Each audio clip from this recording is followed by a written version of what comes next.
How to install apps without Apple ID. Hello everyone, I am Bishaka and welcome to our channel Create, Login and Delete. Let's get right into the tutorial and fix this. Open the Settings application on your device.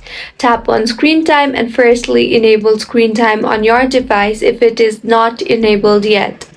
Once screen time is enabled, tap on Content and Privacy Restrictions and toggle on the button for Content and Privacy Restrictions. Next, tap on iTunes and App Store purchases. Under Require Password, make sure it is set to Don't Require. Now go back, scroll down and tap on Face ID and Passcode. Enter your passcode and toggle off the button for iTunes and App Store. Now, go to your home screen and open App Store. Search for any app and you will no longer require password to install unlike before. If you find this tutorial helpful, do subscribe to our channel. Thank you for staying with us until the end.